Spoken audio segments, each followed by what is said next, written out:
Welcome, everyone, to another episode of Weekly Games Chat with improved audio for us on our end. Thanks, Sean. Probably not you guys, though. Yeah. I am your host, Chris, as always, joined by my co-host, Sean. Hey, what's going on, people? And John. Hey, guys. This does sound good. Oh, my gosh. This sounds good. I am refreshed.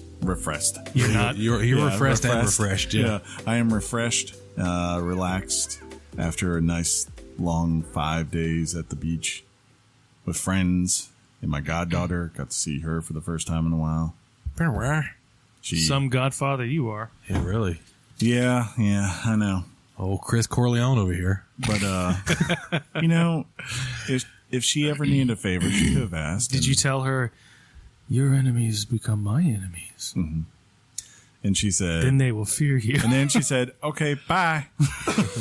And I went, bye. And then she said, bye, because that's what she does right now. How old is she? She's 18 months. She's very... very boring at that age. What?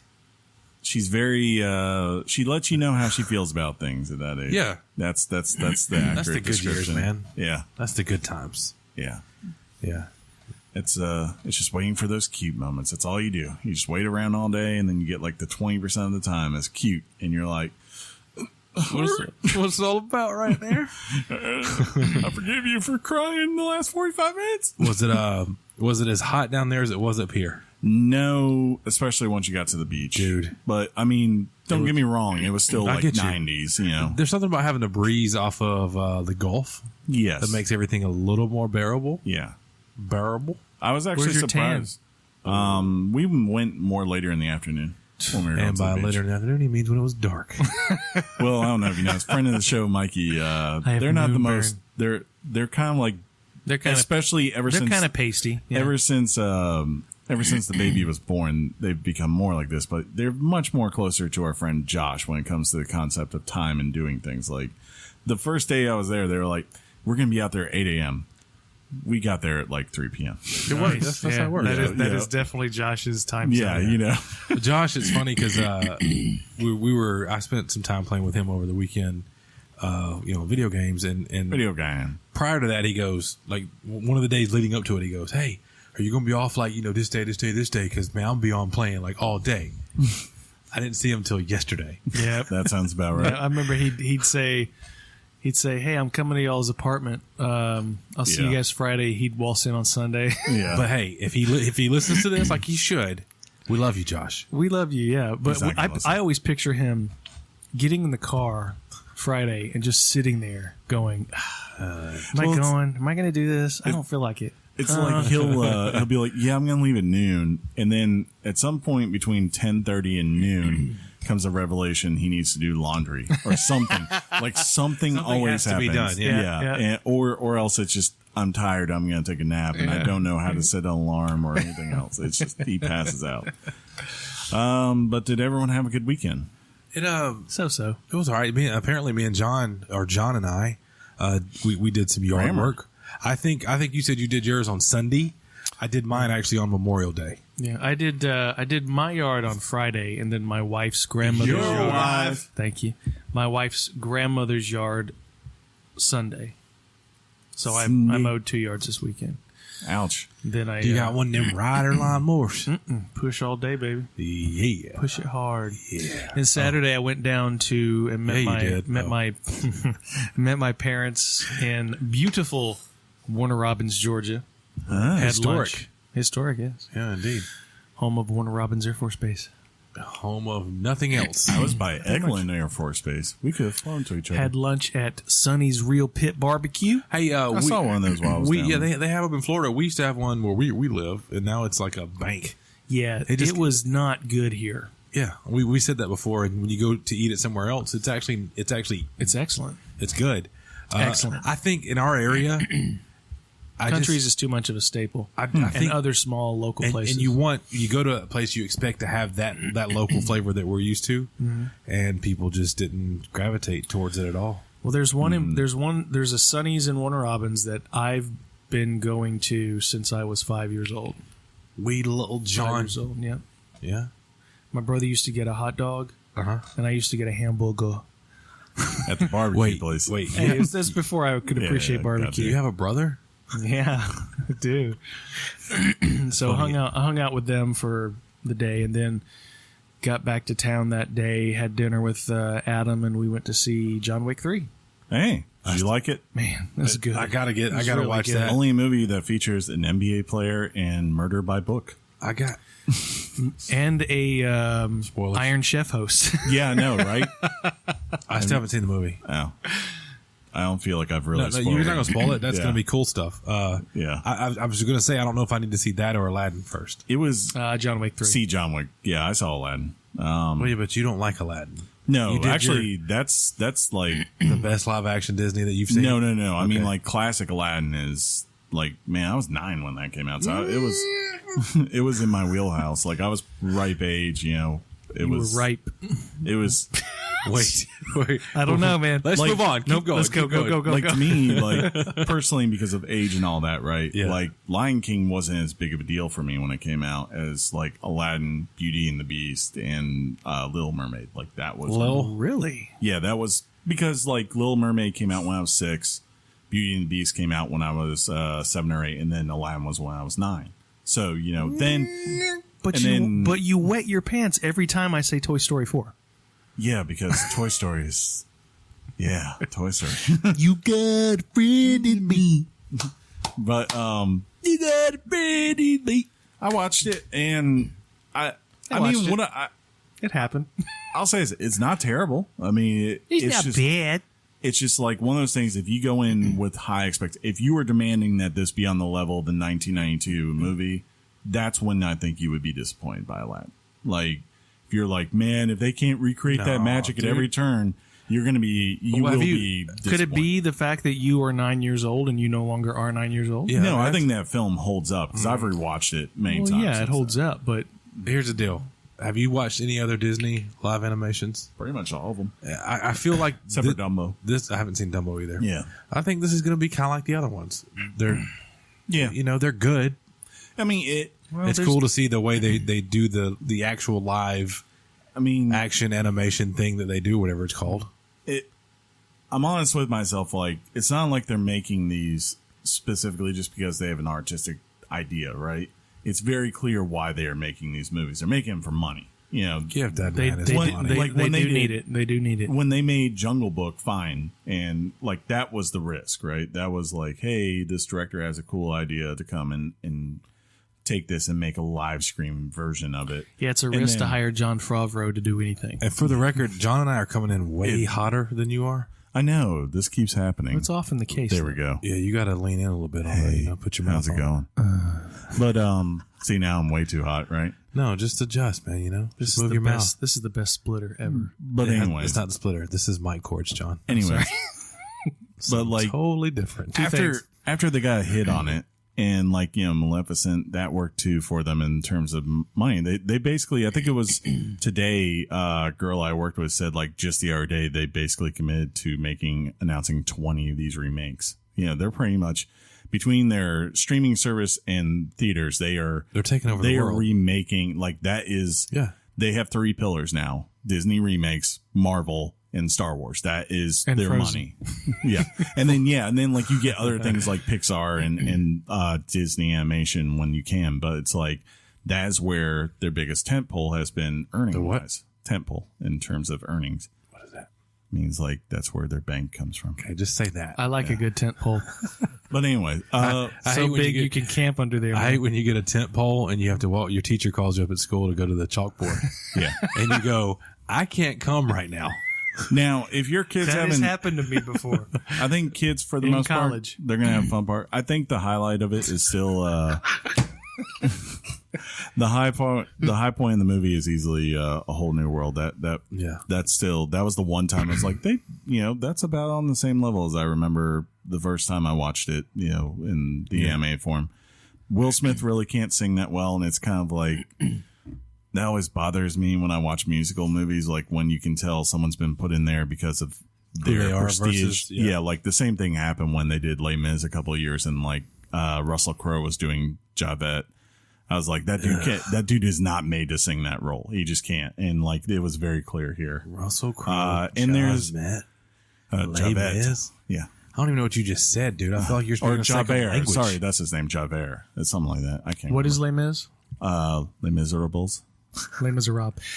Is it a musical? Yes. Figures. Yeah. Makes sense. Total sense. Crystal clear. Hey, I'm going to go see Rocket Man next weekend. I so- know you are. Yeah. Yeah. Are you That's not, wearing? that's not a musical, right? That's a That's a biopic. It's a biopic that's really like, unlike the Queen one where it's just basically Yeah, the more awesome one. Here's like some, here's some the more greatest iconic, hits. more legendary. Yeah. Please debate us on that. I don't have a stake in the game. Yeah, Dude, you don't want to do that. I do. Next set the week record? next week on the show, Sean versus Chris, No, Queen no. versus We Elton. don't even have to do that now. No, we 'Cause- are, because I'm going to come in properly prepared for this stupid challenge I just made. Who set the record for Freddie Mercury. the most singles to Queen. go number one in a row? Oh, correct answer is Freddie Mercury and Queen. Elton John. Adam Lambert and Queen's better than Let me Elton ask John. you, how many Disney 7. how many Disney classics have they, done the soundtrack for with 2 hit Oscar winning songs? Yeah. Can you feel that? Really, dude?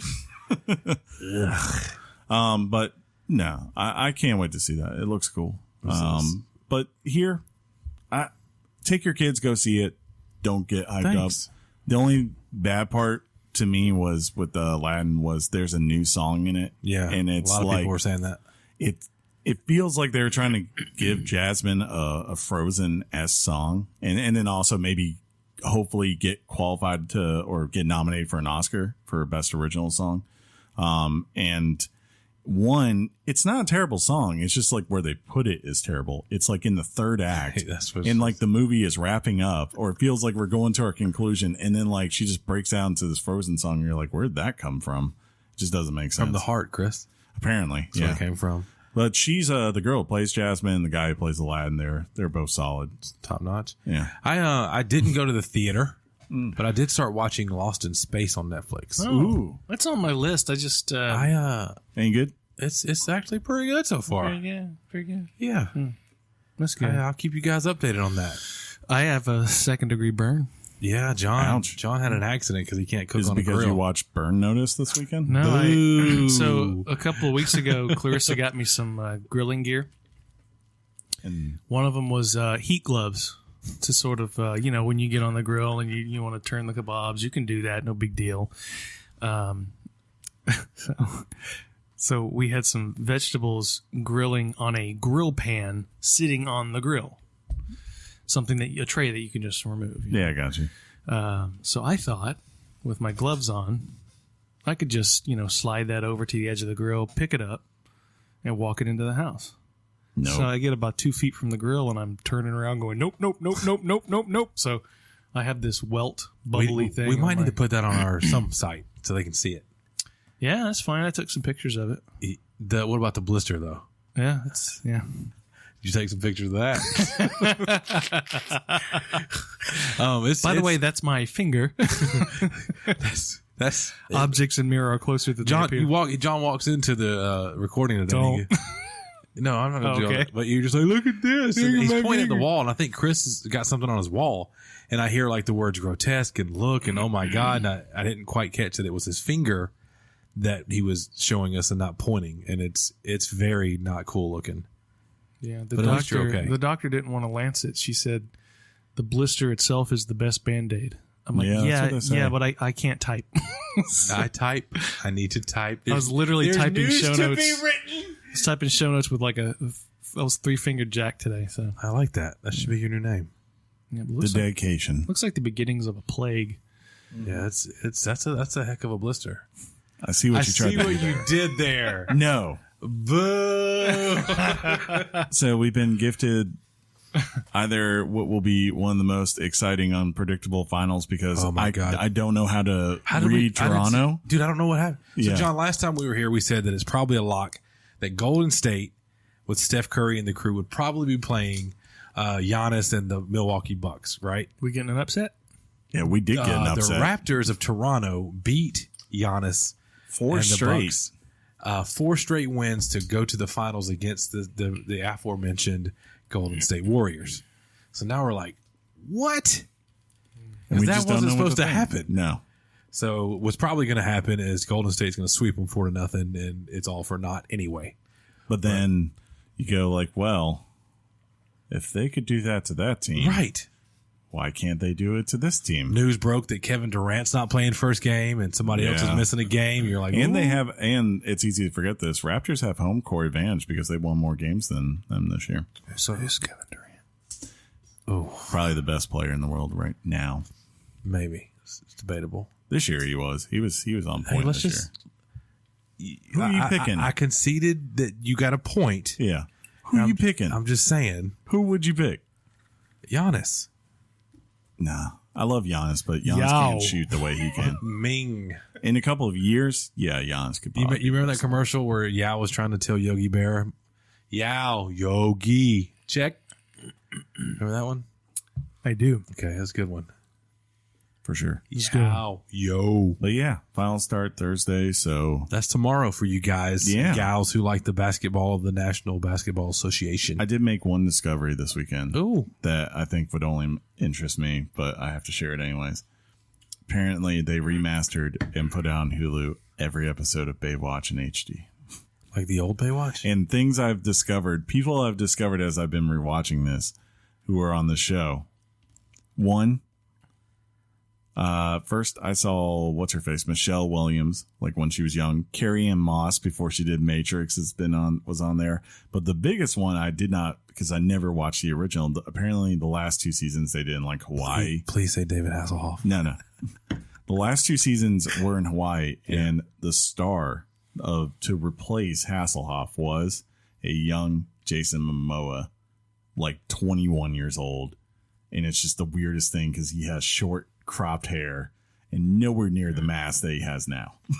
The fact that you just discovered this show on Hulu and you're already talking about the last season I was just is phenomenal. We know what you were doing. What's so great about Baywatch? They run. What's so great about running? Who's she? It's slow motion. Huh? it's just It's one of the running gags in that episode, that TV show Friends that you refuse to watch. We're going to need to get you an updated wire just to roll that out. yeah, I have no idea. Before we jump into new board. Have you tried being in one? I could try that if you want Turn you down real quick. Here, And we'll hold adjust on air as opposed to going on break. And I prefer saying, to be in two. Plug in one. live action.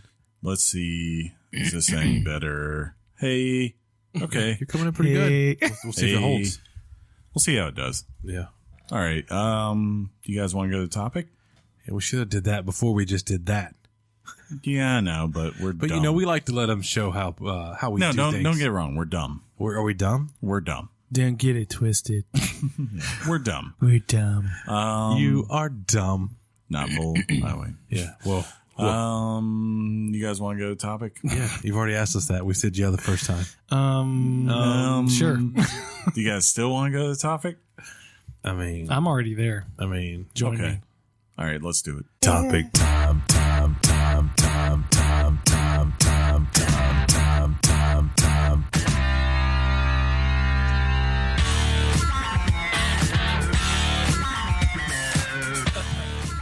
The topic is A Plague's Tale, Innocence. Did I get it right? It's a plague tale. Innocence. Burn cream? That's for you. That's serving? And that finger that we're going to show everybody. Oh, man. Good finger. So, John, I took the week off. I did not play video games, so Not a single thing? Well, I mean, I played a little bit of NBA 2K when I got back last week, course or you did. yesterday, but that was about it. So I really hope that I was really hoping you played this because you said If not, I'm John. gonna play this. Yeah, otherwise this show was getting canceled. So, did you play this game? What game? Exactly. Yeah, I played it. Cool. Well, Good. We can't wait. Yeah. You got this. I do got this. You got notes? He's got notes. Things are going to be good. I like this. I like when we have notes. Life is safer What are you with doing? notes. Turn your volume. This is rude. I got it. Maybe. Why? You're changing everything. Are we going to be doing this all night? Things that work for 205 episodes. And he's changing He's changing on 206 live. What if I start adjusting your mic? What if I start moving your filter? During the thing you're talking about to get your point across. Huh? With your stupid Grateful Dead t-shirt on. Jeez. I got a lot of those now. Yeah. Why are you doing that? Are you turning into a deadhead? I've always been one. Yeah. Now I'm just like, make my life easier. I'm just Bob gonna buy Weir these. rules. No, actually, he's the one I don't like. Oh, that's why I don't like you. Bob Weir is... Have you seen that documentary that's called The Other One? Mm-hmm. It's a good one. See, because Jerry was the other one everybody liked. Yes. Nobody liked Bob. No. No one likes Bob. Even now, we're like listening to him. We're like, why are you singing these songs? You sound terrible. And there's like 2 guys in this band that can sing better than you. No, 3 guys. There's still that many of them alive? Pretty much all of them are alive except Your for voice just Jerry. went so high, dude. As far as I know, yeah. I think all of them except Jerry are alive still. Yeah. It's just Phil plays with his own group. It's Phil Lesh. You just name dropped. I like did. it. I like it. Hey. Phil. He's just named. Hey, John. Yeah, man. We're waiting on you, buddy. Kick off. I just didn't want to interrupt you. Heads. Home team wins. Which side? Defer. Oh. Kick. I knew this. I just didn't realize it. Yeah. Okay. Yeah, they're from San Francisco. I know. No, It's no, shocking. Grateful Dead. 60s-ish. Man, it's crazy, dude. No. Got a we're lot talking of- about games. Games and games. Yeah. Games and games. So this weekend, Uh-huh. I played a game called A Plague Tale: Innocence. What system, John? This was on Xbox One. 1X? How much? 1X. How much is it, by the way? I think it's $49.99. Okay. So, not the full price of a normal. I would definitely say this is a high quality AA game for sure, and Not it's top notch. it's a top notch. Not High top quality notch. double It's A a top game. notch I AA mean, game. not top notch AAA. Absolutely not top notch AAA. What's happening? But All the this things. this is from the publisher Focus Games, which developed one of my favorite games last year, Vampire. You did like Vampire. I liked it a lot. Yeah. I think about it all the time still. Do you really? Yeah, I just loved the narrative focused game. And Trying here. yeah, I think the only problem I had at the time was distractions, like mic adjustments. During your review of a game that you You're only fine, played. dude. You know, You're I'm you just know, kidding. we're gonna joke about you're it. Good. You're good. I'm fine. I'm gonna joke They about only it. know about it because of you. No, they don't. They hear this. While he's talking, they hear this. So the game was developed by a studio called Asobo Studios, and the logo. If you Google it, I looked at it. I'm like, I know this studio. This studio looks so familiar, and I'm looking at its resume, and it's developed a bunch of straight to Toy Story. DVD? It did Yeah, I was gonna say that too. I knew how that was formulating.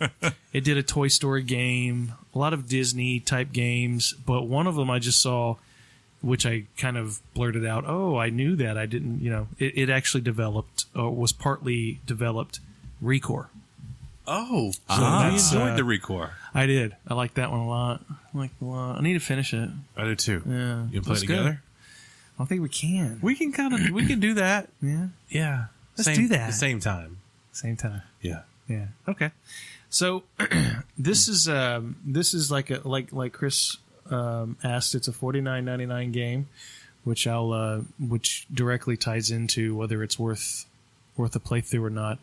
But one of the things about this game that's unique. Well, that's not unique, but it's that's the highlight. Is I oftentimes say that story in games is not one of my primary concerns. My primary concern is that it plays well and it's fun and it has all of those elements to it. But this game is, to me, it's a combination. It's a hybrid between a combat action game and a game like Firewatch.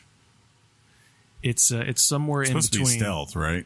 More stealth. There's some. I would say it's 40% stealth, 60% another game mechanic. That's 100%. Yeah, that equals 100%, which I'll get into in a moment. But the story, it takes place in the mid 14th century in France.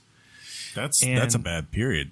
Yeah, it's in the age of video games and smartphones and all this stuff, it's hard to sometimes remember that life on this planet has been pretty crappy for a vast majority of it. Mm-hmm. So the the backdrop of this game is it takes place during a devastating plague. Is it bubonic plague? No, that would be. It's sort of just it's just a plague. It's not really based on anything historical. Gotcha. I think they're just sort of making you. It's designed to remind you of the Black Death, which I think. Is that why there's rats? Yeah, I mean, I think that's what they kind of want it to harken back to, and I think the Black Death was in the 13th century. Yeah, it's somewhere in the Dark Ages. So, yeah, this is definitely the Dark Ages. So the backdrop is France. The main characters of the game, the main character you play as primarily through the game is a young girl named Amicia. I believe she's about 15 or 16 years old. And you were accompanied for most of the game by her little brother, Hugo. Hugo. Hugo knows of my love for the Savior. So the game starts off with basically introducing you to this world she lives in, who she is, who her family is, and the relationship, and it sets up the relationship dynamics for her and Hugo. Hugo, he's in this game, I want to say he's like 5 or 6 years old. And for most of his life, if not all of his life, he's been sort of shut off with very limited contact between him and Amicia because of an illness that he's had all his life. So Amicia's mother has spent most of his life locked away in a certain part of the estate, taking care of Hugo, trying to find cure or a better way to help him. And so he's kind of like Robert the Bruce's dad in Braveheart. Okay. See, I find ways in to scenario relate. Only. You can always find a way to relate things to either Baywatch, Braveheart, or Point Break. Yes, if you just try, as we are proving today. But so it immediately sets up the dynamic of two siblings who are supposed to be as close can be, but have had very little reaction, experience, contact with each other.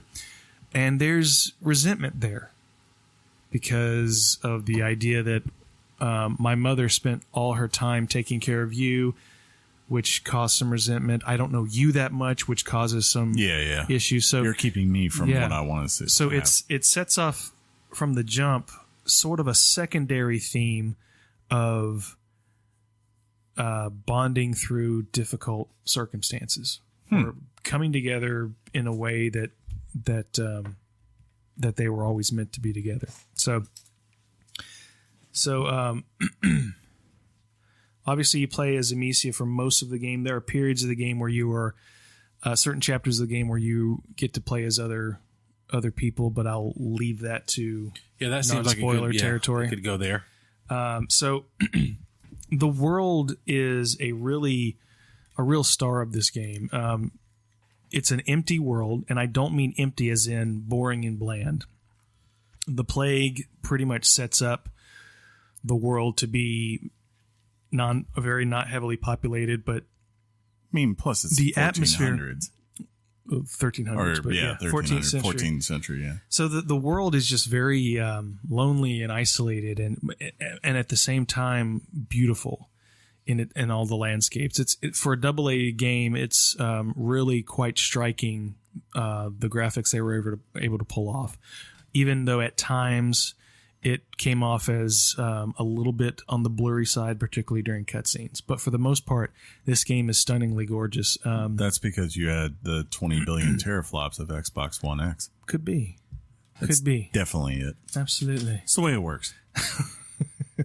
So, I mean, the game really does a great job in capturing the suffering and the plight of people living not only in this time period, but living in this time period under these particular circumstances. Mm-hmm. I mean, it really just immersion is really kind of one of the stars of this game for sure. Whoa. Is this image something you come across in the game? Oh yeah. Oh my God. Oh yeah. So I guess that's actually the background for the episode. I guess I'll jump right to that because of the plague, and this is a more better. This is more, I guess, exaggerated than what we would think of as. I mean, obviously, the Black Death in Europe, you think of rats because the disease, as they believe that the disease came from rats, or just correct. So, I mean, rats were obviously prevalent during the Black Death, but this is a more exaggerated version where the game designers said, let's just use these rats to really, sell this. Fun fact. This plague. I like fun facts. Just looked it up. Mm-hmm. Black Plague took place between 1340 and 1400. Oh, so maybe this is sort of... Yeah, in Europe. I thought it was a little bit earlier, but it's good to be corrected. Is it? Is it? I don't mind. Maybe someone has Black Plague trademarked, so they couldn't say it. So it really just it captures suffering and the weight of death in this game, and it's just because of everything, because of the surroundings and the rats and bodies are just everywhere. There are parts of this game where you're going through like caves and things like that where you think you're going through a scene in Dead Space. It's just grotesque at times. So one of the central star, and it's almost a character in and of itself in this game, is just the thousands upon thousands upon thousands of rats, and building that into this game engine. The rats look disgusting and scary and believable at the same time. I was listening to Rebel FM, and Anthony Gallegos was... Why would you do that? He highlighted, because he's a programmer now. Yeah. He actually highlighted, said he thought from what he'd seen, the most impressive feat and accomplishment by that team was the logic and design and how the rats move and act together and go around the world. It's really very crazy. Big on that. So you said while it is a stealth game for a lot of it, there's places because you're basically two children trying to avoid Inquisition soldiers. So of course, you have the ability to fight them, but if they get a hit in on you, you're pretty much dead. I mean, there's you're a kid. It's literally there's no life meter. If they hit you, you're just dead. Gotcha. So that's cool. Hello. Is this when we die? I think so. No, so a large portion of the game is you going through the world avoiding being caught by Inquisition soldiers because they're looking for your brother. Mm. I read on why they'd be doing that, and that would make sense. Yeah, it's a bit. That's one of the big. We can't tell you that. That's yeah. I'm just gonna go ahead and tell them. Is that cool? And because of things that happen in the opening scenes, you're forced to leave and basically start the game keep your brother safe. Kind of like Lion King when run away. Yeah, when Scar told never return. Run, Simba. Here's the thing, though. Scar was trying to just get him away so he could be the king. And then, like as soon as he told him to run away, he was all like, "That's not why." One thing I appreciate about Chris is his real intellectual contributions to conversation. It's terrible. And then after when he told him to run away, he was all like, "Kill him." Yeah, he didn't really want him to run away. He just wanted to kill him. That's great. So yeah, there's a good. Speaking of breaks, there's a good portion of this that requires stealth, and the stealth. There's nothing complicated about the stealth. One could even say it's easy, but it's for a reason that I'll touch on in a little bit. But the big star and the big mechanic of this game is to basically avoid being consumed and killed by these rats. Oh dang! So, and I think this. I mean, I don't think this is unscientific. Rats tend to avoid fire, bright light, things like that. So, the entire world, you can see that the Inquisition soldiers have sort of built safeguards throughout the world for them to do the things they need to do, police the world they need to police by implementing torches and lamps and beams and all these things, all these mechanics that get pretty creative in helping you avoid creeping into dark areas of the world. Because, I mean, it's pretty unforgiving. If you step out of the light, it's game over. You're toast. So the idea is to make sure that you keep light with you at all times while traversing the world, particularly when there's rats involved. What would make your light go out while you're traversing the world? Well, there's good call. There's oddly no. I'm just kidding. That would make a lot more sense. There's been a period of there's been like one scene where it's raining where it doesn't seem to affect it. But anyway, oil on a rag, right? Yeah, that's probably it. So there's torches that you pick up that burn for as long as you need them to. Then there's like piles of sticks that you grab a stick and you light the torch at a fire, and you book it to the next fire before your torch burns out. Gotcha. Stuff like that. So there's like puzzle mechanics built into your ability to survive not getting killed by rats. Okay. You said that very well. Did I say it really well? You did. And it gets pretty creative where, there's something where there's this scene where you release a catapult and at the bottom of it there's a flame at the bottom of this swinging catapult. So you release the catapult, let it go, and it starts to swing back and forth. So you traverse along the route as it's swinging towards your destination. So you have to stay with it. So there's just mechanics like that. Hugo is a big part of the puzzle solving in a similar way to how Atreus was in God of War. He can access places that you can't get to. He can crawl under corridors to grab a torch, things like that. Unlock doors for you. Just to make sure. Lower ladders. There's never a point where this doesn't have multiplayer, right? Where like one person can play as one of the boys. Okay. No, and a lot like God of War, he never feels like a burden on you. He's never something that's cumbersome on your character. So there's got those stealth elements, and it's got the mechanics with the rats. Did I mention the rats were awesome? I mean, there's something to behold. They really, I mean, they're just something I've never seen in a game before. I almost equate it to the hundreds of zombies at any given time in Days Gone. Well, but it's just more impressive. You say that, and I'm reading something. I'm reading ahead like I do when I haven't played a game to chime in with questions. Yeah. And one of the ways that it mentions that this game uses rats would be awesome if you could have used the zombies in the same way, where you're avoiding them and you don't want them coming at you, but when you need to command them or trick them to do something you need, there's ways to do that to benefit you.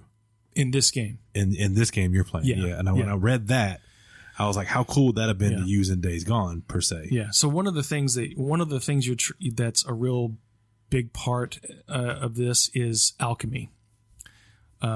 It's sort of like, I guess at the time it's sort of alchemy and science are sort of in the same realm. So you gain more abilities, so to speak, with and your primary weapon is a sling, and you can use that sling to like a slingshot.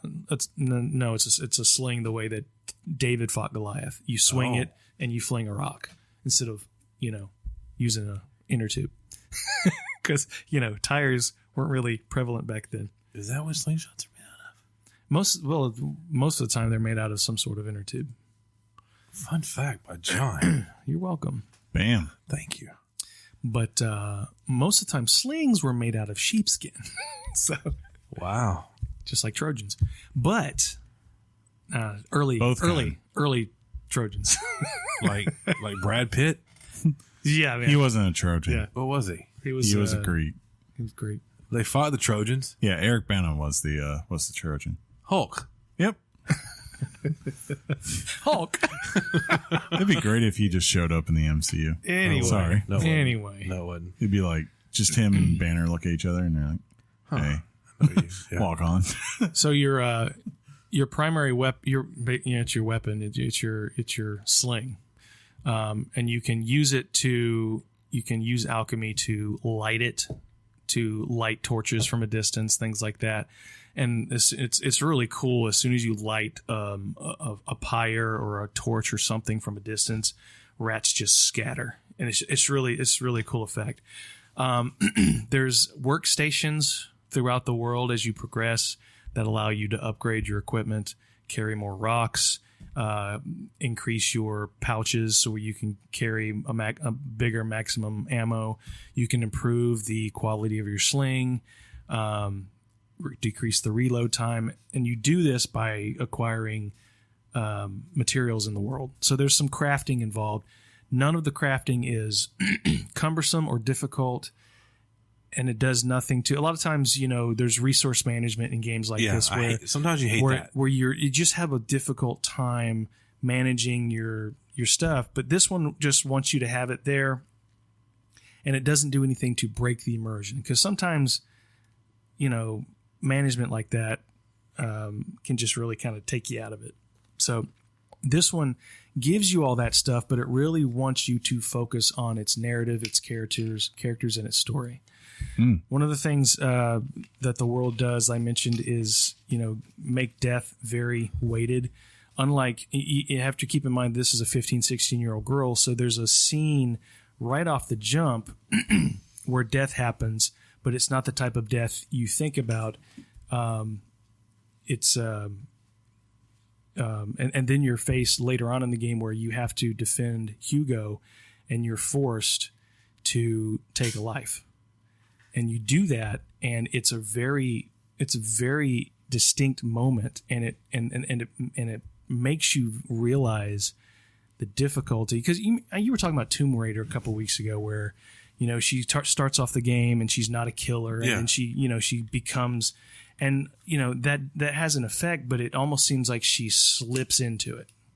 Yeah, after she does that, she kills that person, and now she's the ultimate killing machine. While that moment was very impactful, it's like boom, and all of a sudden she's used to it really quick. Yeah, this one, when she takes a life for the first time, it becomes a pivotal moment, and it sort of goes with her as she has to kill more people throughout the game. It's not a murderous rampage, but there's just moments where you have to get through a certain. No choice. You have no choice. You have to just take a life. And it really incorporates into the story, and it really takes it cares about the concept of taking life and the weight and the toll that takes on somebody. It cares about that and it makes for an effective narrative. So basically, you have these. There's different ways other than the torch, the fire mechanic, to kind of avoid rats. There's something you get later in the game that you can throw this substance at the ground, and the rats flock to it. All of them in any particular scene, they flock to it for like 5 to 10 seconds. I'm not really sure. That allows you to kind of move through there. They just get all these alchemy power-ups to sort of help you combat the world's elements. It fits the vibe of the world, right? It's yeah. They don't. Yeah. Like I'm thinking of when you're not trying to. You're not dealing with doctors in this world. You're dealing with alchemists. Yeah. You're dealing with all this stuff that is designed to no X-rays here. Well, like in the most recent Call of Duty, the zombie mode, you could get this perk out of the box. Mm-hmm. That's basically, we call it a monkey, but it's like a thing that's just sitting there with symbols just going psh, psh, psh, psh, psh, psh, to get the zombies' attention, but then it like fights the zombies for you. You love that element in that kind of game, but it really, for me, stands out. It doesn't really go with it. It's just cool to get it because it gets the zombies off of you. Yeah. But the thing you're saying is it ties in more with the way the world is set up with the alchemists and their approach to things. And it also it gives you just enough relief to do the thing you got to do to get you out of that pinch, but then it's right back on you. Yeah, which is cool. Yeah, and the alchemy sort of does two. It does two things. It gives you that medical aspect to it to say, this is how we deal with this is how we deal with the plague. Yeah, but it also has more of it. Kind of has that fantasy element to it. Because alchemy is kind of, I don't know. It's like wizard stuff. Yeah. in a lot of ways. I almost queued up Mariah Carey fantasy when you said that. Now I had to stop because now we have to talk about wizards. Well, there's no wizards in it. But, That's what you said. But there's crazy. There's things like one thing that's really just cool to do is, one way. The rats are just a big puzzle. It just depends on how you get through the barriers. So there'd be, because of it's an Inquisition military.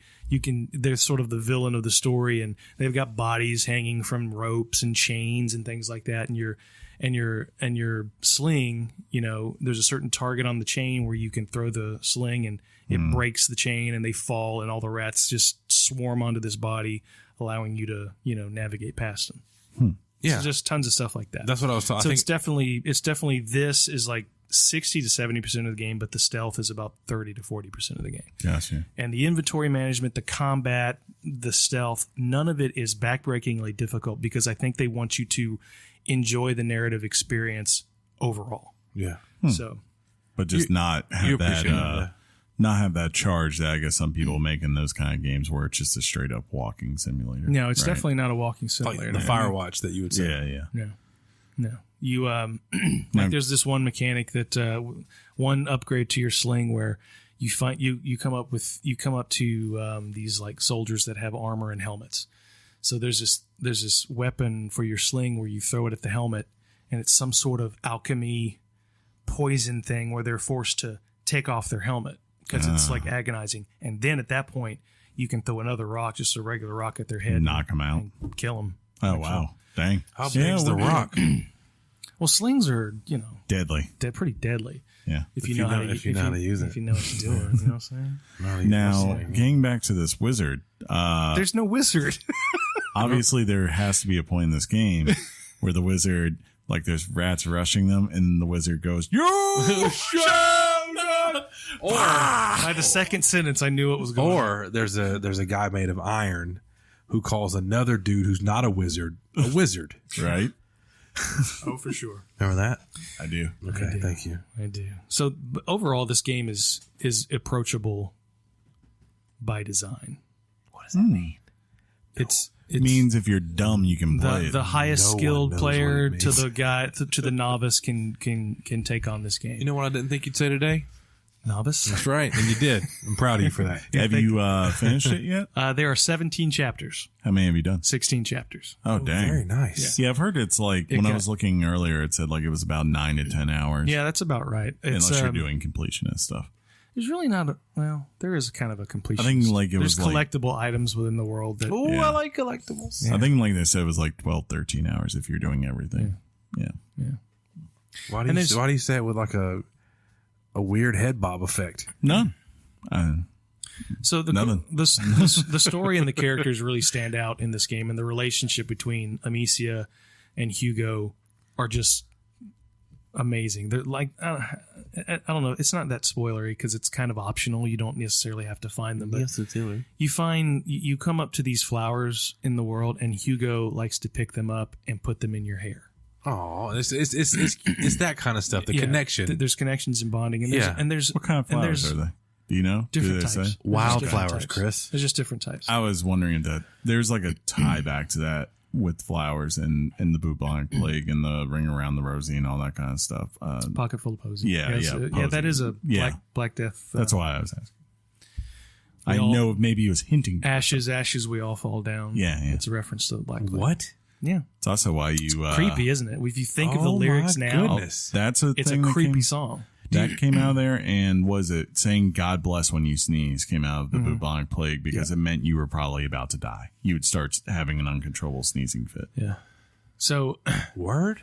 you see, there's these moments. There's these moments that where Hugo finds a flower and puts it in Amicia's hair, and then there's a moment where you're alone, and you find a flower, and you pick it up and you put it in your hair, without Hugo there, and that moment is just Why is Hugo not there? So many questions. where Hugo's not I'm there, worried. and you have you experience the fact that he's not there. It's just it's You a feel the void of you him. feel not the being void of him not being there. Yeah. And there's just a lot of was thinking. free. I did not think you'd say the word void today. So there's moments like that are just really just amazing moments between those two characters. Yeah. But it's about family. It's about the weight of death around you. You know, I mean, they're literally in a world where they've got a knife to their throat 24/7. Yeah. And you know, people like That us, sounds right we don't for the understand time. what that's like. Dude, we that was never what I will. liked about what was it, Kingdom Come Deliverance, is that it definitely give you that sense of like, man, you can just be this person in town and your day can go from normal to the end of your life very quickly. Dude.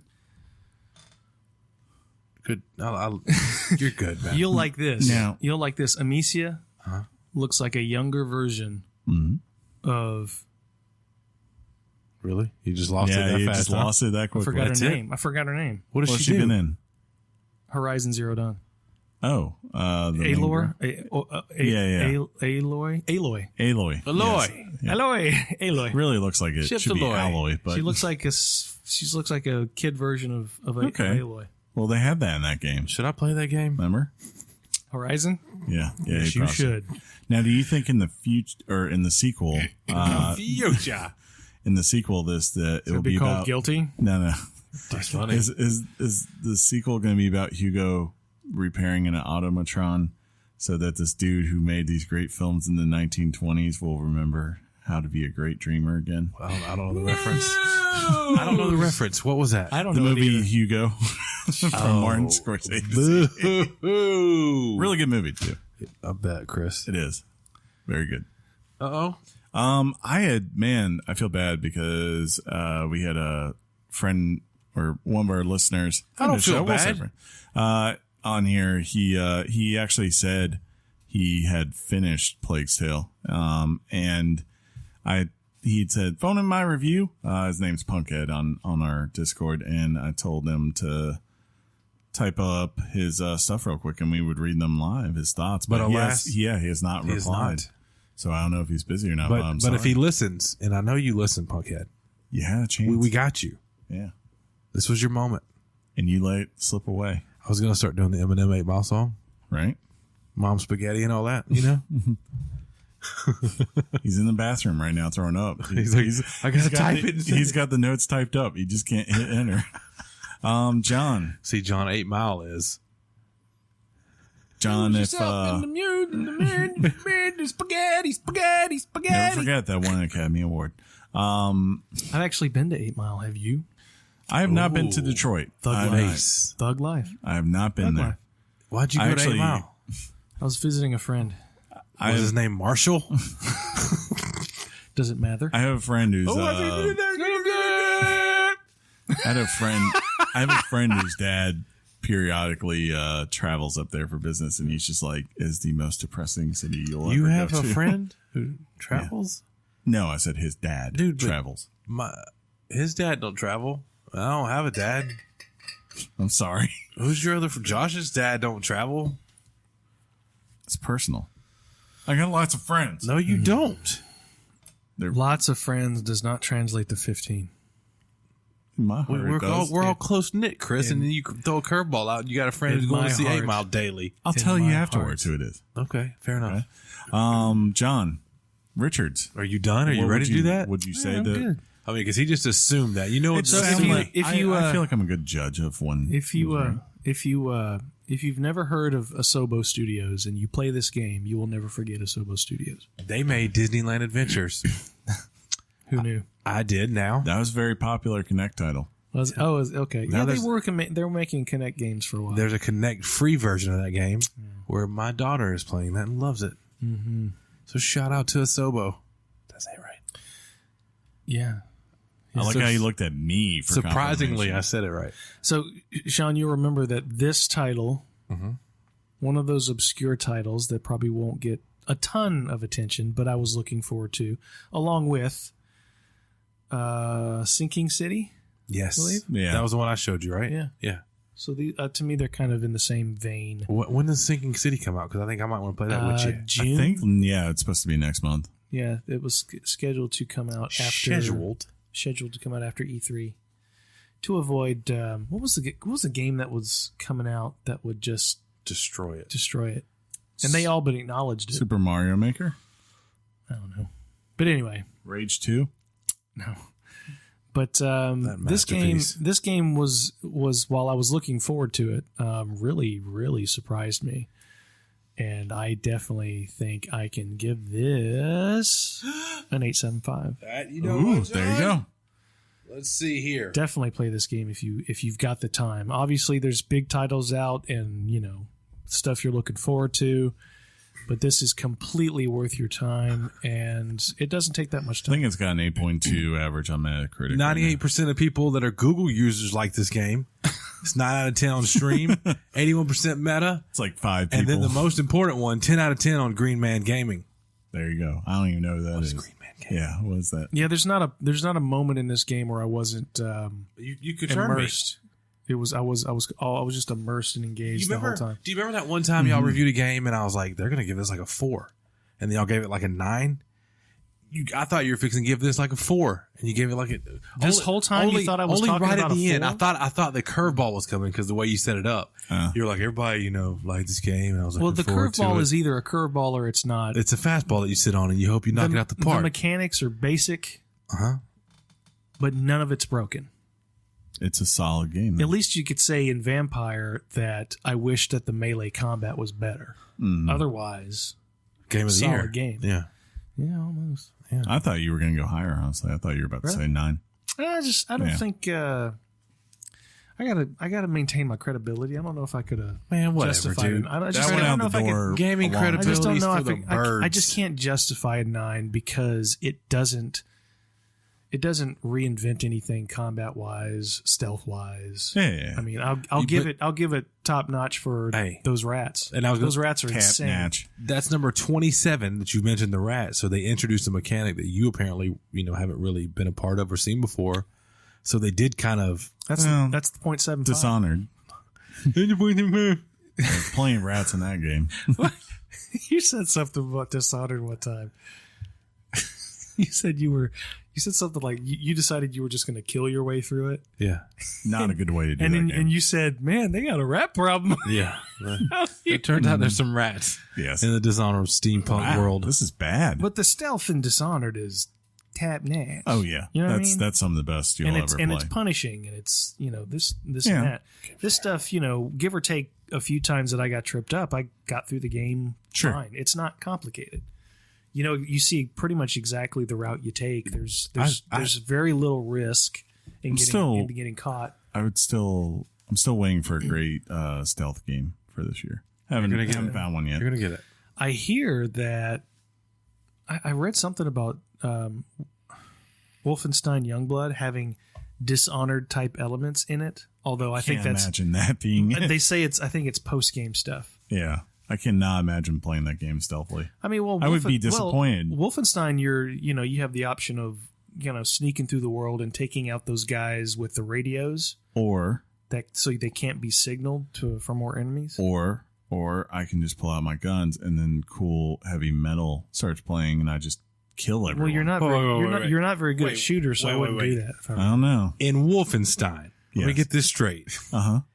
No music's playing, but No, when you pull there's out music. okay. Yeah, I there's don't- music, but it's like I low don't key.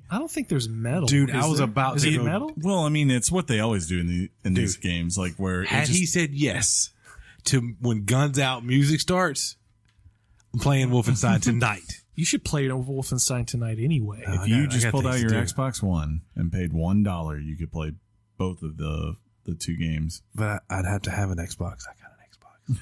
Calm down. You guys want to do some news? More than you know. More than you know, John. The fact that when you cover a game, you make me want to play that game. Kudos to you for that review. I'm very There you go. influential.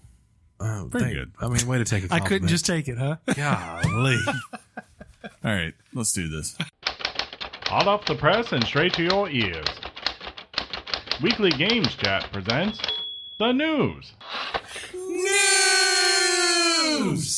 That was pretty solid. Yeah. Yeah, it's very good. I'd give that an It's like 8.5. we were sitting here and we were just blah. We hear the little thing and then you count us down and then we're back on, Yeah, man. Correct. It's like we got our on buttons pushed. John. Do you have a disease? Yeah. Do I? Do you? Well, I don't know. We didn't even say he's going. I don't know how to say the next thing, so I'm starting off with this one. Oh yeah. Ha! I know how to say it. Do you have a disease? I don't want to talk about it. I don't want to talk about it either. Your The finger World says Health you do. Organization has officially recognized gaming disorder as a disease. This is done in their 11th revision of the International Classification of Diseases and Related Health Problems.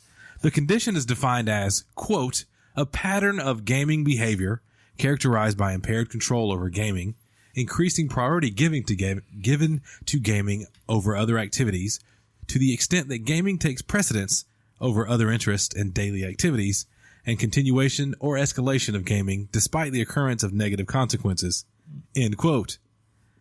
The diagnosis requires also that, quote, the behavior pattern must be sufficient. That's not what that says.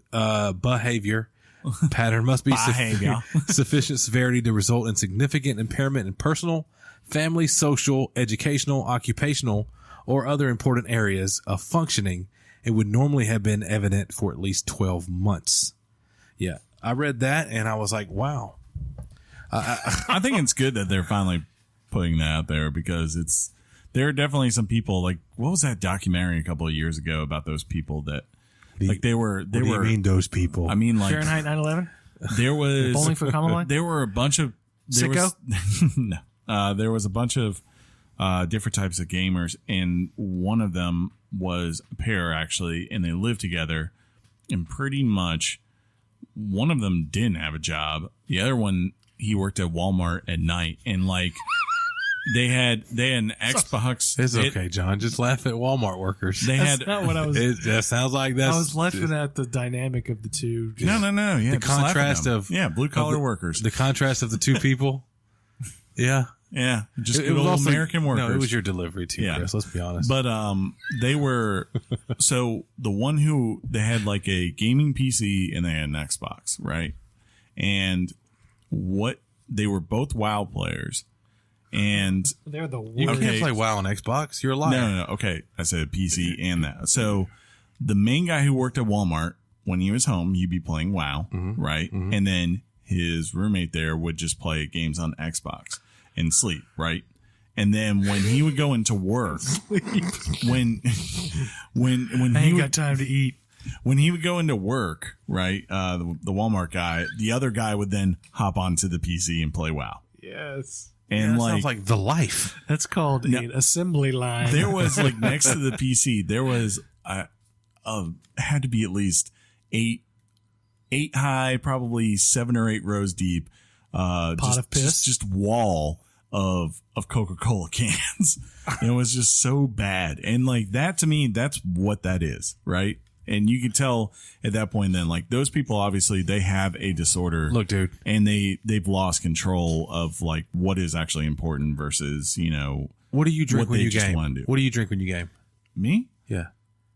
Depending on the night, various things. If you just hold on? Are you about to defend just because he mentioned a wall of Coke? No, I'm gonna say like Do you have a wall of Coke? We all, while we're playing our games, You have a disorder. have our things that we drink or snack on. We just happen to throw them away. If we kept Correct. them for a few days, you would probably be disgusted at what you drank or how much you drank and ate during your gaming sessions. I remember I walked into this apartment one time, and there was from the top of the refrigerator to the ceiling, 2 stacks of pizza boxes. That's happens. correct. It Those are happens. empty boxes. Yeah. Of That was eating- our apartment. Yeah. Eating pizza. Look, we liked pizza back was then. insane. Dude, Yeah. speaking of pizza, this is a fun fact. So starting yesterday, Pizza Hut introduced a new deep dish pizza. This is real. Okay. That hasn't I wasn't sure if you wanted me to put this in the news. Yeah. that hasn't changed in 40 years. Yeah. New sauce, new cheese, new pan. $7.99 limited time. You're welcome, Pizza Hut, and you're welcome, listener. Enjoy that new. You can pan. send that check, Pizza Pizza. Hut, to. I'm gonna go pepperoni and jalapeno on my first one, But Chris. hopefully this helps people because you think of like kids especially, like having this now on there and it being a thing that means that you can diagnose kids as this. You can make parents more aware. It's like, no, this isn't normal behavior. What they're doing and what you're describing. This is a disorder and excessive, and we need to get a hold of this. Well, so that's what you hope to see. Well, there's people out there that have a natural vulnerability Yes, to addiction. exactly. Just Exactly. addiction in general. Thank you. And it's also like when you play WoW and the log on screen's loading or whatever, or your world's loading in, it'll give little tips. And then sometimes it'll say, hey, remember to go outside and play with your friends and family. Like People it actually are does. real. Yeah. It says things like that. I don't know if you know this, but the Oasis in Ready Player One, they shut that down a couple of days a week now. Remember? At the end of the movie and the book. You don't remember that I part. didn't finish You the remember book. that? Use my library card to check out that book. You saw the movie. I listened to the book. Didn't you see the movie though? Wow. Don't be offended. Okay. gonna First be off, I didn't read that book, John. He doesn't read. So, first of all, I can't No. read. No. Secondly, That was one of the big sticking points for Ready Player One at the end is I love a that good sticking they point. make the decision to shut down the Oasis 2 days a week so that people actually go outside. That wasn't in the movie. Yeah, it was. No, it wasn't. Yeah, it was. No, it wasn't. well, anyway, Let's just do this back and forth. It's fantastic for me. It is. Because you're all like, I've got to show you on Google that it's true. I will pull up the Wikipedia page for the movie. Because that's all fact. It is. Speaking of will ya, Ouya to be laid to rest. Rest in peace. Ouya will have its game store shut down on June 25th. This will officially be the end of the game console that began with a very successful starter. Pain hurts. Couldn't tell if she barked or farted. Very successful Kickstarter campaign that raised over $8.5 million. If you are one of the owners of this system, quote, you'll be able to play games via the Ouya platform until June 25th, 2019. Once it has been shut down, access to the Discover section will no longer be available. Games downloaded that appear in play may still function if they do not require a purchase validation upon launch. Contact the game developer for confirmation. In other words, it's on you if you want to play this thing. Ouya owners will, quote, no longer be able to access your account, games on the server, previously purchased titles, or be able to purchase new ones, end quote.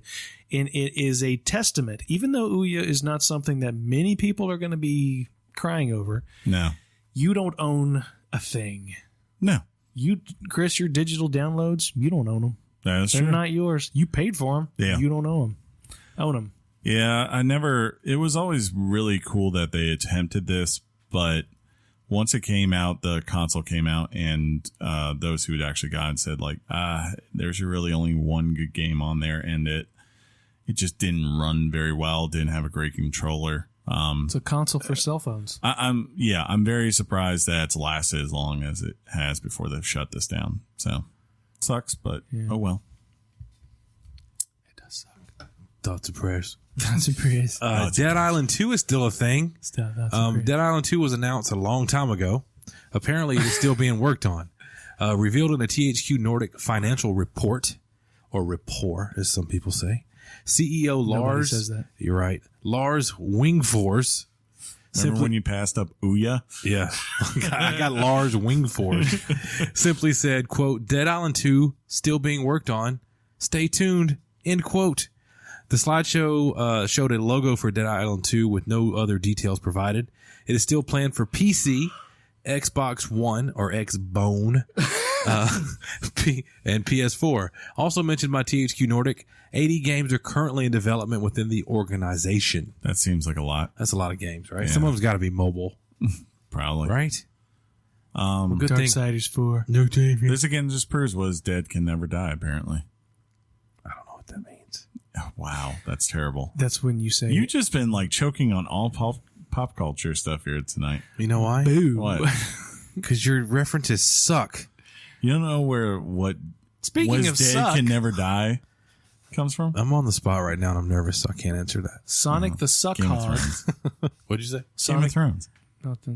Oh, yeah. Yeah. Sonic the Hedgehog delayed following the fan outcry Yeah. over the I hate recent this. trailer.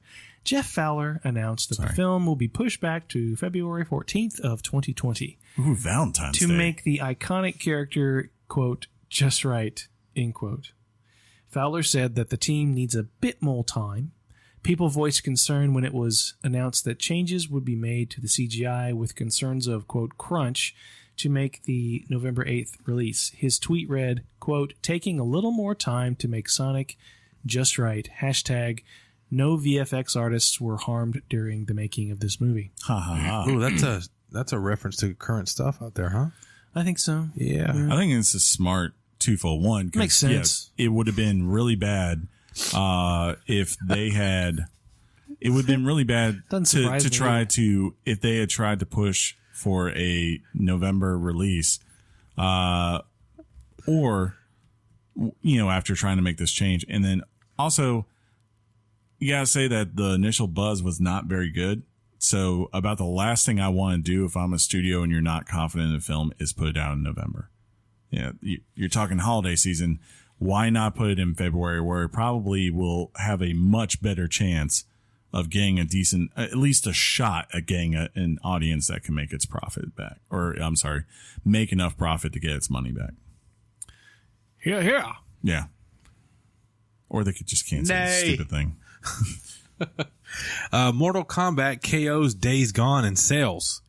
The MPD report is in, and Mortal Kombat 11 and Days Gone were the month's best-selling games in the United States. Mortal Kombat 11 instantly became the second best-selling game of 2019 so far on every single platform. That includes the Nintendo Switch as well. Days Gone, the debut month sales rank as the 7th highest in history for a Sony published game. To me, that's not great. I would never tout the 7th best of anything. But anyway, so here are your games. Where am I going to read them from? We already told you Mortal Kombat was the top one, so we'll say Mortal Kombat. Days Gone, MLB 19, The Division 2, Super Smash Bros. Ultimate, friend of the show, Grand Theft Auto 5, Sekiro, Shadows Die Twice, COD, Black Ops 4, NBA 2K19, Chris Love, and the cutest game in the world, Yoshi's Crafted World. I'm glad to see Sekiro still in the top 10. I'm not. Screw that game. Yeah. That stupid ogre. I actually take heart by the 7th best-selling Sony PlayStation exclusive. What does that mean? 4 God of War games, 4 Uncharted games. If you're not the best, what are you, right? Little Big Planet 1, 2, and 3. Oh, that's right. We like Alabama. I don't know. What the heck's just I mean, I guess it's and plus it's for there. a while they were going back and forth. I was reading the headlines. They were going back and forth. Some articles were reading Days Gone was the best-selling game. There were some out there. So this surpassed sales in Japan. Yeah, I know, not a huge market. There's a lot of people in Japan, John. Fastest selling Sony exclusive, beating God of War. So they have every reason to be happy with the success of Days Gone for sure. I'm not saying that's what you're suggesting that they don't, but I'm sure it made enough money. I think it's going to Give be. that man his money. I think be- it's a franchise. No, I think it's. For I don't sure. know. I wonder. Best-selling game for Sony, Ben. 7th best-selling game for Sony exclusives. I mean, Of course saying something's the best-selling Sony Ben game when their last console game was like in 2004, and it's a siphon filter game. Like that to me, okay, whatever. We have plenty of options here. You can say 7 I guess doesn't impress you. No. I would say the interesting thing will be because it probably did make enough where I don't think they would just shelve it, right? But at the same time, you have to look at it and go, well, it didn't get the greatest reception. It wasn't number one the month it came out. Sure, it was going against Mortal Kombat. And you go, what's it going to be return wise? Like, what do we have to do to make this, be so desirable that people would actually give it another chance and actually come back into this world? Because of course the fear is that you have something like, for instance, like what just happened to Division 2, where you did really great the first time and then it doesn't meet your expectations the next time because it doesn't continue to grow. It actually regresses. I would hope Well, that they didn't say it regressed. Yeah, They say it didn't yeah. meet their expectations. I just well, distinction, not difference. That's funny. I just hope that if they do it, that was it Sony Ben, right? That's how it's officially named now. I hope that if they're going to make another one, that they kind of like take whatever criticisms were in this game. Why would they want to do that? And actually really work to make sure that there's a strong footing before just pushing it out into the world again, like they did with this when they announced it. Plus, there is another circumstance that might have kicked it over the hurdle. How many times do you see a AAA game like Mortal Kombat 11 also come to the Switch? at the same time launching. I mean, you'll see Wolfenstein come out 6 months later, 9 months later. What's that? But this was, this gave. I mean, it was the best selling game of the month on the Switch console. Mm-hmm. So there's just things that that it had going for it. So it was you. A calendar reminder. Turns out podcast Tuesdays. Don't worry about it. So Sony exclusives are still heading to PS4. Sony has confirmed that PS4 exclusives will still be coming to the current generation console, but didn't rule out appearing on the PS5 as well. According to President and CEO Jim Ryan, quote, "For the next 3 years or so, PS4 will be the engine of SIE's engagement and profitability," I'm sure is what it meant to say, "as we seek to keep the existing owner base engaged and delighted and attract new owners from different markets and different demographics. In this, we will be massively helped by an outstanding roster of new and exclusive games that have yet to be launched," end quote. Doesn't surprise me. Makes sense. Yeah, that's old. This is what happens. You could do better. Never gets old. Just like, hey, we got a console. We're going to have another console. And we're going to put games on both of them for a little while. Yeah. Shrewd analysis. Yeah. So shrewd. Sean the Shrewd. I think they had to say this because if you told PlayStation 4 owners that are not going to rush out to get a PlayStation 5, that like, hey, all these things you've been waiting for and getting hyped for are not going to come to this console anymore, that there would be a very negative backlash. So this is PR speak? It's a little bit of PR speak, but they also have to look. I think this is we get a peek into their what am I trying to say? I like a good peek. We're seeing that they understand they are the top, and they're going to fill all the little holes up to make sure that they understand to the people. Fill the holes up. John's laughing. Yeah. That we got you. I am not laughing. We got you. That's not funny. We're not going to forget about you. We got you. We take this top position very seriously, unlike this podcast. Sony exploring cross-gen play. Boo. Sony has made the suggestion that it is exploring PlayStation 5 cross-gen play with PlayStation 4. See? They care about you guys. They will hopefully accomplish this due to backwards compatible tech. Backwards compatibility tech? No, it's right, man. I just got to read what's there, man. Sean, tech is short for technology. The suggestion was made that PS4 games on their PS5 would still be able to play online with others who are using a PS4, or potentially even play cross-gen titles across these systems. According to Deputy President John Cadera, quote, "Having compatibility is a positive thing. Not only can a game be played on the next generation console, cross-generation, the community can enjoy the games together. Bridging that compatibility has a very important role to play." End quote. You say it, John. I would expect Microsoft will have, I don't know. Well, I guess, I don't know whatever Nintendo's doing next, so they might not have it, but it definitely seems like the right step for everything. I mean, I want to say Xbox might be doing it now. I could be wrong on that. I'm trying to think if there's something out there. You got the right stuff. Doing what? Backwards compatibility for certain things. I'm not certain though. I don't know, but either way, well, that's a good move. They've been building the system to be able to do that. Hey guys, I'll just sing New Kids on the Block over here by myself. You do it. Just don't worry about it. You know what I'll be doing? I'll be watching a Death Stranding trailer. That's what I'll be doing. Awesome. Because John's going to tell us when it's coming out. Kojima Productions has indicated that they have canceled Death Stranding. Forever. No. End of story. Oh, Penny. My God.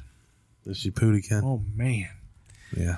Oh, I can taste it. Has indicated that we will be getting a new trailer today, as in today is tomorrow, but today. You know what I mean? You see what I'm Just saying? say today. May 29th. Shut up, Sean. Just shut up. Why are you stupid? Getting a new trailer today that will likely give us more cryptic details on the upcoming title slated for 2025. A brief announcement and video was posted to Kojima's Twitter. It reveals little, but does feature the handprint motif seen in the marketing. It also says, "Create the rope." I got you. Which may be reference to all the tubes and black strands we've seen connected to these things throughout all the teases that don't make any sense. Actually, there was a couple teases for this. There was another one that said reconnect with us. Now, a lot of people think this is going to be them revealing that, like, whatever their online multiplayer element for the game is, if there is going to be one. A lot of people think it might be that. Should also be note, I doubt. Well, I mean, I'm certain that if you listen to this at midnight tonight or 8 a.m., it might still be going on. PlayStation started doing a Twitch stream. It was like really weird for Death Stranding, where it was kind of showing video, but like the handprints. Yeah, the handprints are kind of like moving around the screen. So I don't know if that's like in countdown to finally doing the trailer reveal or whatever. That's my phone ringing loud on the show.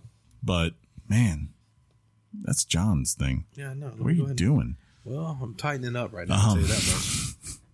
But yeah, I'm glad I'm not surprised that Kojima would sit out till the fall to do anything. But who knows? Maybe he's finally ready to say, by the way, it's coming fall this year. Who knows? Right? Or some point next year. We can only hope. It's never coming out. It's all a big ruse. Shocker. I love ruses. I like a good ruse. In a world where one can have an Apple Card, an EA Access style subscription service appears to be leaked on the Ubisoft store. It appears to reveal Ubisoft Pass, showing the words Ubisoft Pass Premium, indicating the possibility of a tiered service. Like EA, Ubisoft has more than enough titles and content to justify this model. The only question is, how much will it cost?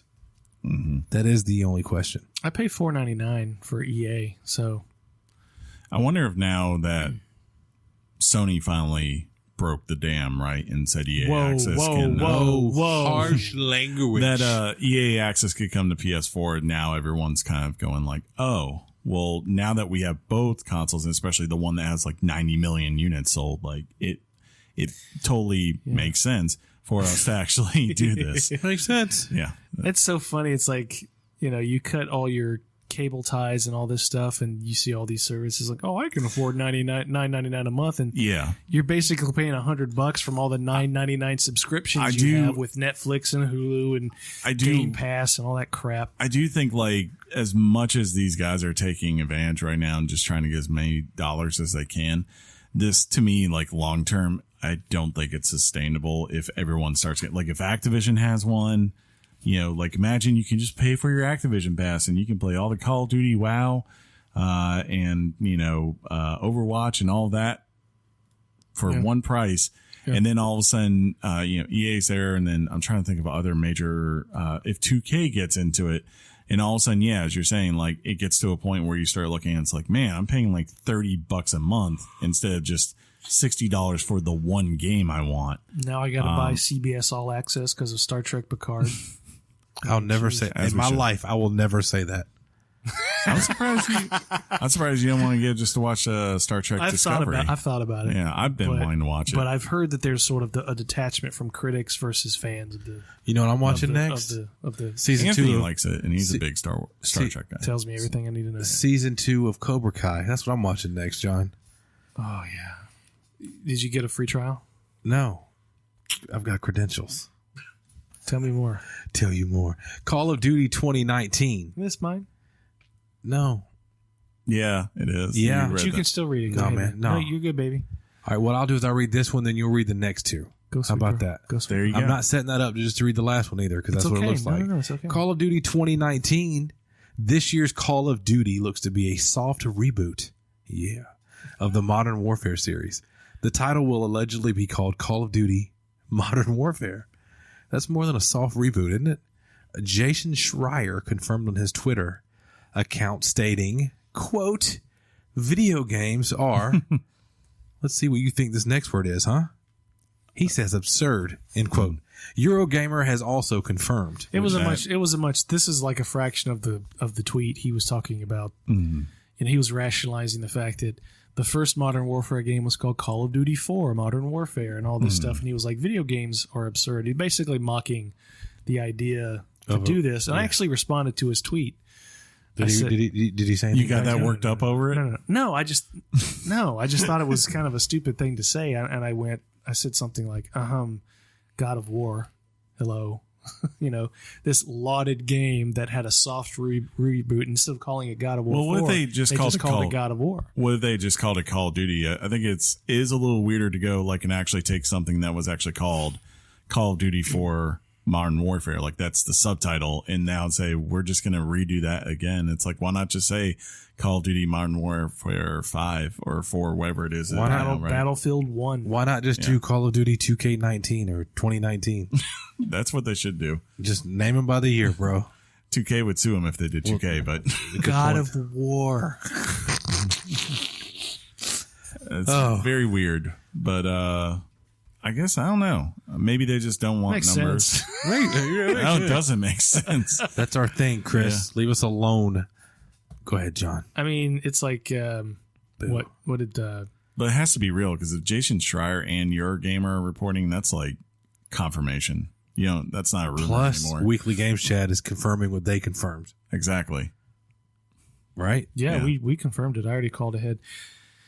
Movies do this stuff all the time too. First Blood, First Blood Part 2, Rambo First Blood Part 2, Rambo 3, Rambo. But imagine if Rocky. I guess this new one's called Last Blood. But what if they came back and they said now after all that, right?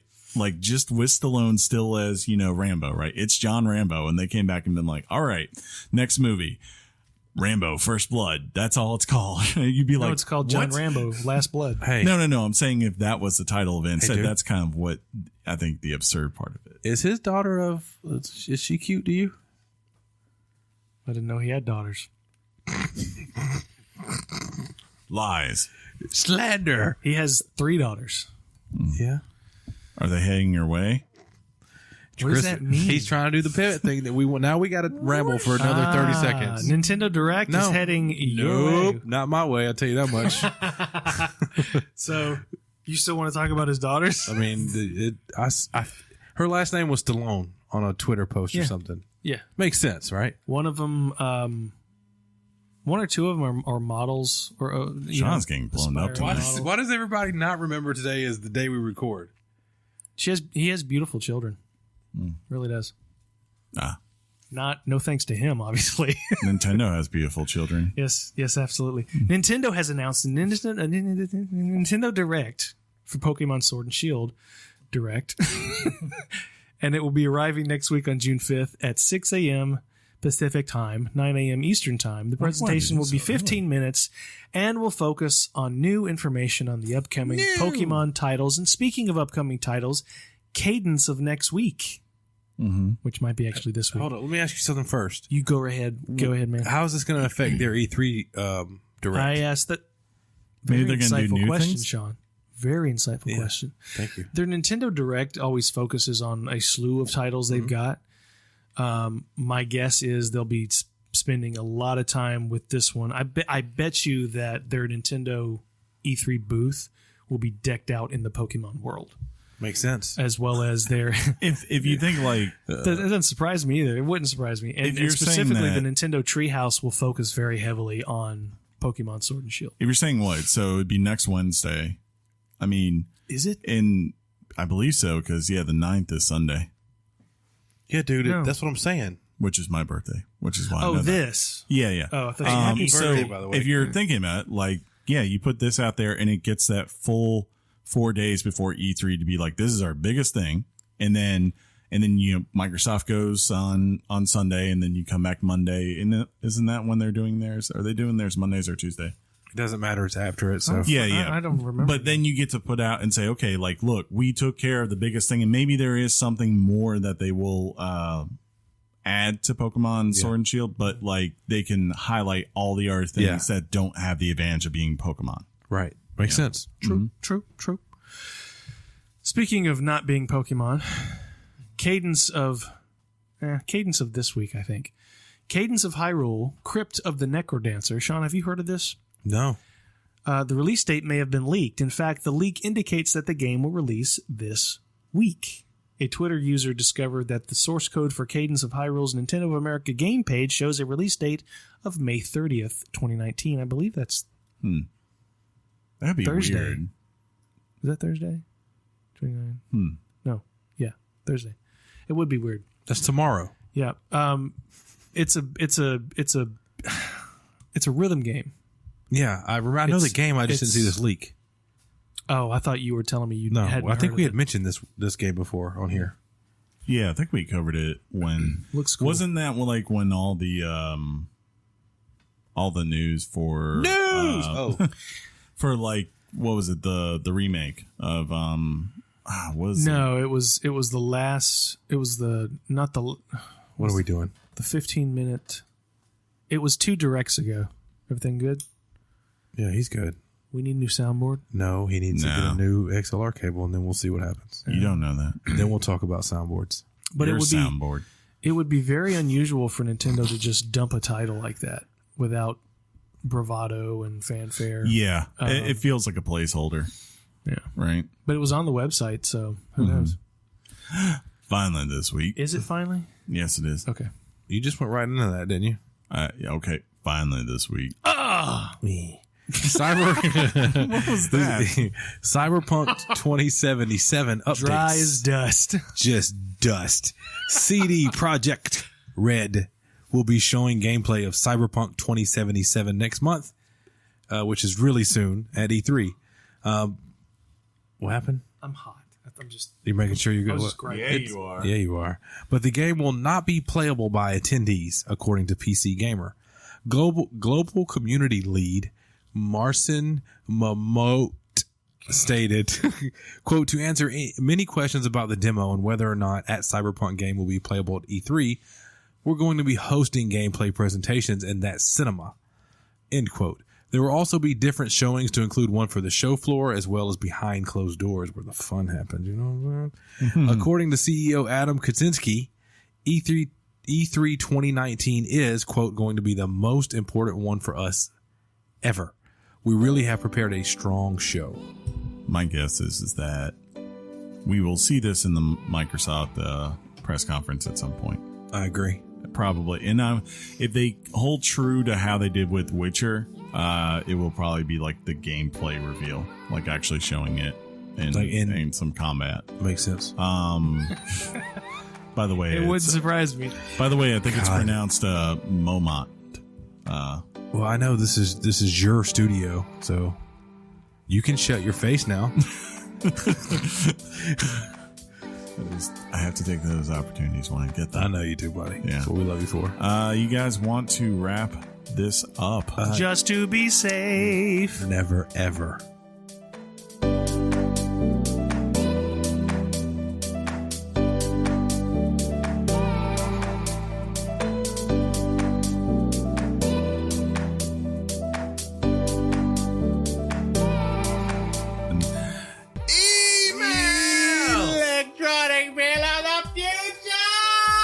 Emails. Did you do that on purpose?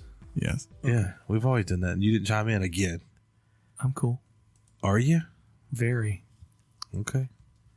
You know what? I'm not going to have dinner with you tonight. Yeah. Okay? Yeah, we heard. Yeah. That's why people don't like you. I got things to do too, Chris. It's not just John. We could have had dinner. No, we couldn't have. Never. You can write thoughts and opinions Thoughts and prayers. to weeklygameschat@gmail.com. That's weeklygameschat@gmail.com. Just like TJ did. He says, he titled this Generational Wars, and he says, I think I have to agree that Sony's reign during the PS4 era isn't as strong of a victory as, say, their PS2 reign. I agree with that. What seems to give each company a head start is how well they address the game politics of the time. Microsoft was very tone deaf during the resurgence of piracy and DRM before revealing the Xbox One. Sony took clear advantage of Microsoft's terrible E3 and launched so far ahead that no one could really catch up until just recently. Who's caught up to them?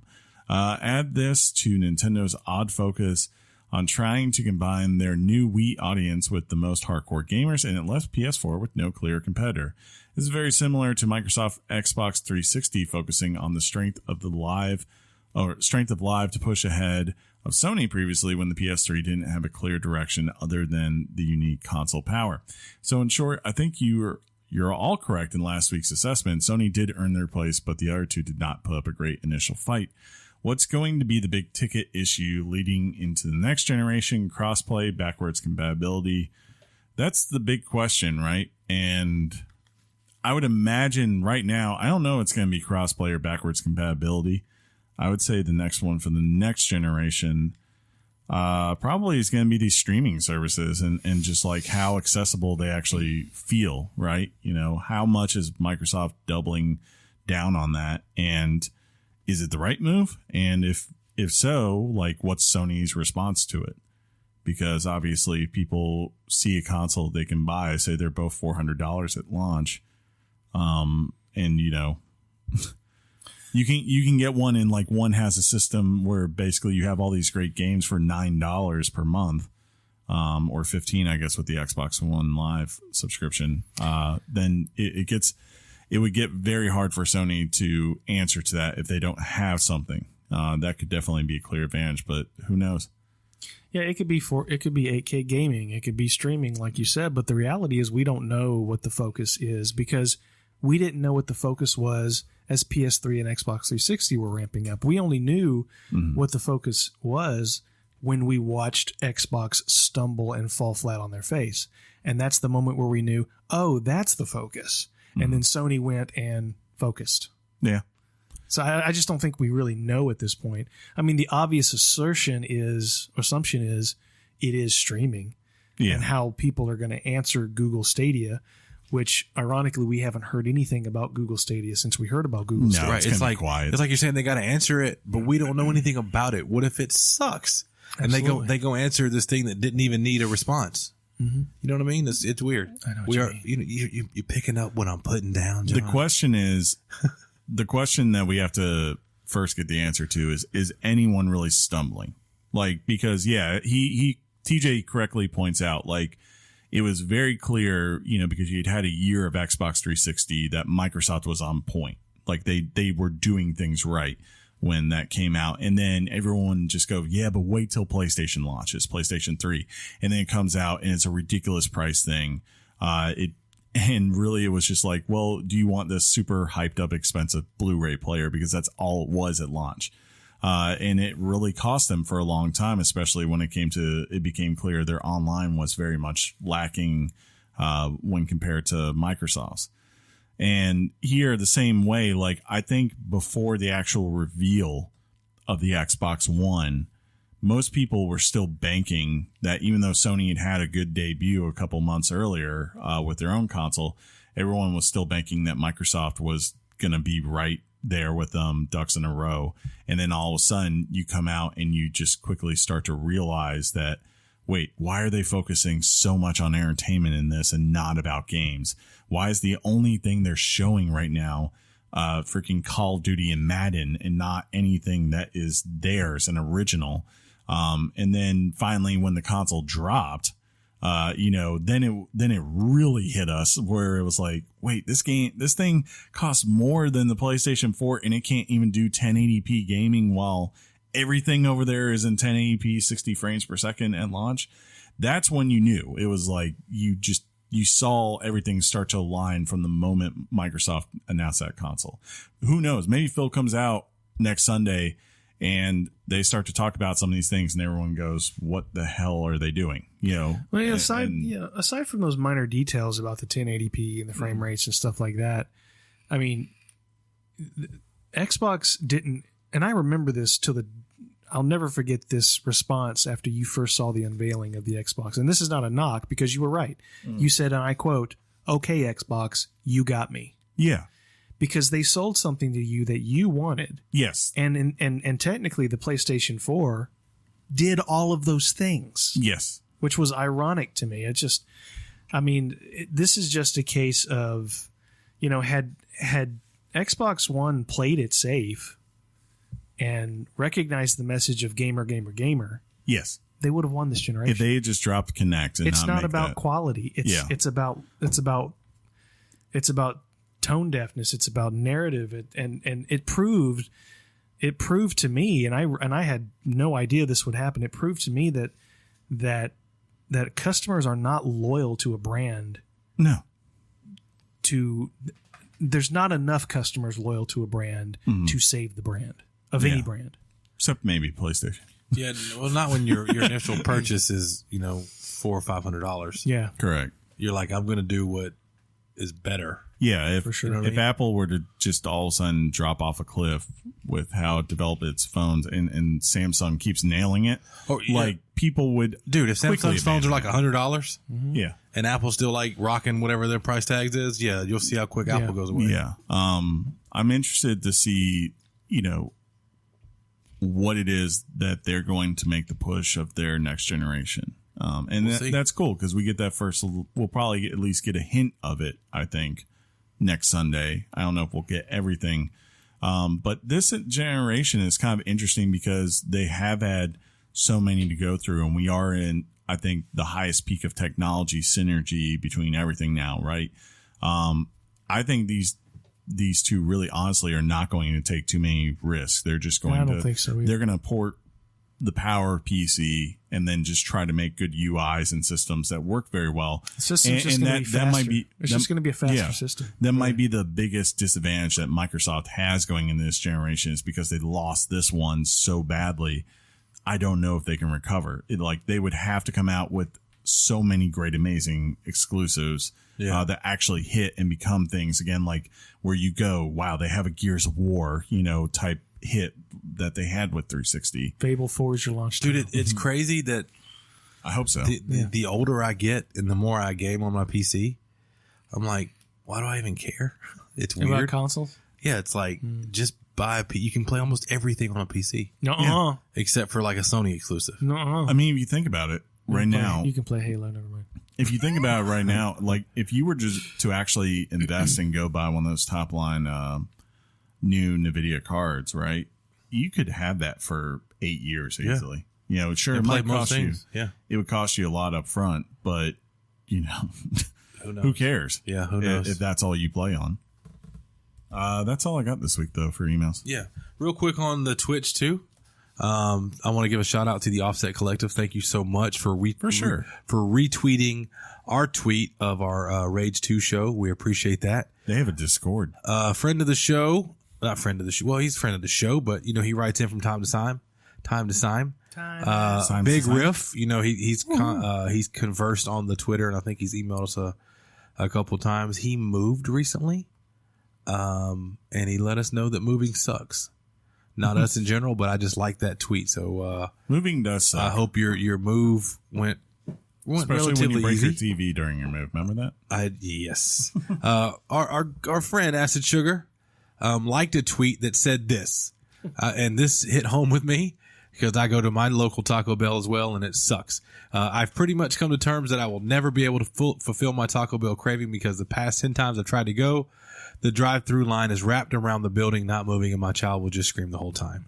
There's something about Taco Bell drive-throughs where they just don't move. But that's it. Move. I don't see any DMs or anything else we need to address. Everybody's living the life. Is Memorial Day weekend the unofficial start of summer? Yes, it is. But it's almost summer, basically. Yeah. June 20th. So I think people are out there having fun playing games. Or we're just no longer relevant. I think we are. I don't like thinking that, John. Hey, show John that we're relevant. It's the unofficial start of summer in America. Let's put it that way. That said, this has been episode 206 of Weekly Games Chat. We want to do 207 right, so we're kicking John off next week. Or maybe he's going somewhere. Not. I don't know. No, remember we thought we might record a day before or something? Yeah, I don't know if I can do that now. Because it would have been Friday, and I don't think I can do that now. Why? You actually said it would be Thursday. On my parents. Or yeah. Well, I don't know. That'd be a quick turnaround. Because of what the show would be if we did that. Yeah. I don't know. We'll figure it out. Yeah. If John's not here next week, we tried to tell you. If he is, you're lucky. How about that? Yeah. That said, this has been episode, again, 206 of Weekly Game Chat. If you like the show, subscribe to us on iTunes or wherever podcast service you use, and you will get a new episode every Wednesday, just like this one. And while you're there, if they have a rating system, make sure you drop us a high rating if you like the show, because it helps people find us. If you don't, that's okay. John will probably cry about it, but we'll just blame him for the fact that you didn't like it. It's fair, right? And typical. Yeah. If you want to write your thoughts and opinions, again, you can write the thoughts and prayers. You can write those to weeklygameschat@gmail.com. That's weeklygameschat@gmail.com. You can also find us on social media, and we have a Discord. So if you want to go to our Twitter page, you can find a direct link there, or else I believe you can search within Discord and you can find our group, which has tons of conversations about a variety of topics going on. I have been deplugged from it for the last 5 days, but I'm back now and ready. Better than ever. We're back. I usually do or try to do live streams on Mondays. I did not do it this past week because I was exhausted from my beach trip. I thought about doing one, but then I don't have access. You haven't told me about our channel, and I didn't. You could have asked for thoughts and prayers, and I would have sent them. That's true. So that's basically a lame excuse. Yeah, exactly. Thoughts and prayers. All it takes is a phone. It's true. Until next time, though, I will simply say game on to Sean. Game on, Chris. Game on to John. Game on, Chris and John.